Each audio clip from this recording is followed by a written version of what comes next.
Alrighty guys, what is going up? Welcome back to another episode. In today's video, we are going to be talking about my new favorite REIT. Now, what is a REIT? Well, a REIT is what you call a real estate ETF. So these companies, they go out and buy real estate. And as the tenants pay their lease or rent, you get a little bit of that money. Now, in some cases, you can get a monthly dividend like the Realty Income stock. Ticker symbol O, but in this case, this is going to be a quarterly dividend payout. Now, this is phenomenal. It really is. This has a beautiful track record, and I really think that we are just getting started in what this REIT really focuses on. So another thing, make sure you guys have a broker that offers DRIP, dividend reinvestment, so you guys can make a lot more money in the long term. I recommend M1 Finance, and I'll put a link to that down below.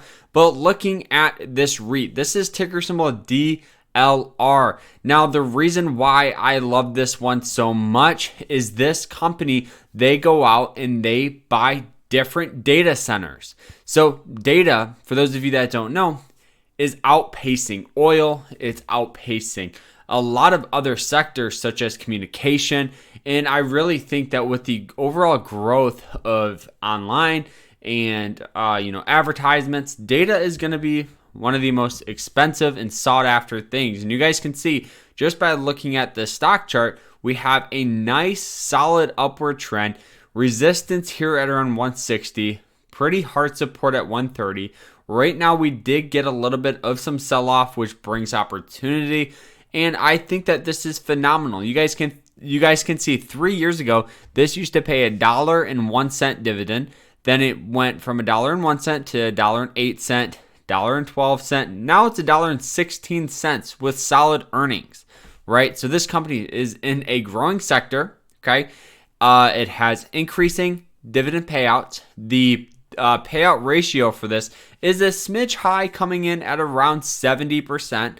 And I get it, it's a little high, but you do have a little bit of a higher yield at around 3%. Now, the reason why the payout ratio is very important is because you want to make sure that there's still enough cash left over to actually grow the business, right? You don't want this company to pay out 100% of their earnings to their investors. That wouldn't make any sense. You want money there so they can have some leftover cash to grow the business or even save the cash.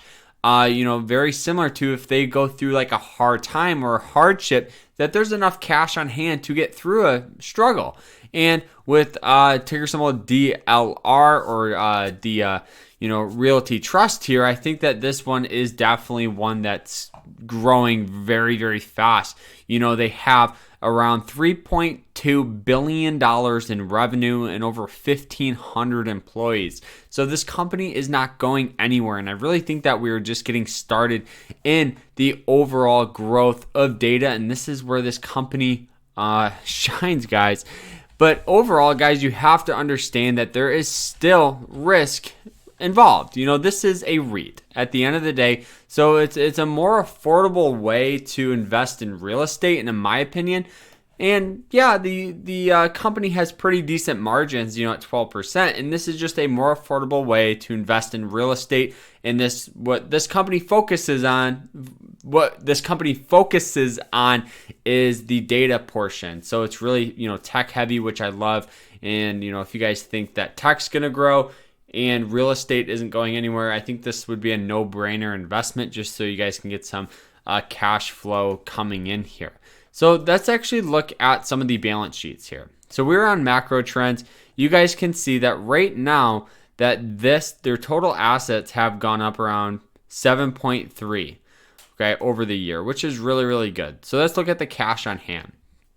So they have roughly 0.2, so this is about $220 million in cash, and this is a little bit of a decline. But that's expected if they're buying properties and stuff like that. And I bet you that this company does have a little bit of a higher debt. I would not be surprised, $13.2 billion in long-term debt, because this is a real estate company. They pretty much make money off of their debt, because they take out debt to actually purchase these properties. So it's super common to actually see REITs with higher debt. You just want to make sure that they are in a growing sector, which I think, with the data consumption, I think that we're just getting started here. But this is my favorite REIT right now. So I hope you guys enjoyed it. And overall, I hope you guys got something of value. And we will see you later. Remember to stay happy, guys, stay positive, and stay safe out there. Take care, everyone.